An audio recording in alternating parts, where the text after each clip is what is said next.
कोलकाता रे गोटे झील जार नाम हूँ सुरभि खातून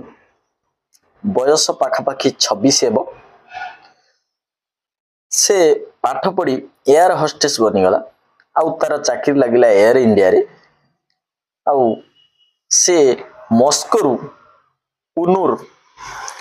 जोटा कनूर यात्रा करुच्ची आउ सही समय खुफिया एजेंसी की पता लगिला जे कि कई जने एरोप्लेन माध्यम रे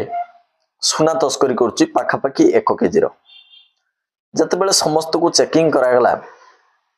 सेते बेले सुरभि खातून पाखरे पुलिस अटकिला एवं तार संपूर्ण ताको निवस्त्र करी देखिले किंतु ता पाखरु कोनोसी सुना मिलेला नाही ताको ई जो चेकिंग कला परे जना पड़िला जे कि से प्राइवेट पार्ट रे एभली एक जागा तैयारी करथाय जेउथरे से पाखापाखि 1 किलो सोना नहीं जाई परबो आउ से 1 किलो सोना रखिथिला मध्य आउ परे तदंत करिबारु जना पड़िला जे कि से यह थरे नुए से आगरु बारंबार एई भली सोना तस्करी करिछि आउ बड़ आश्चर्यर कथा जे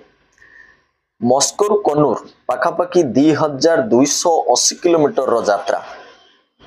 से 1 केजी रो सोना से तार प्राइवेट पार्ट रे बोई नहीं जाए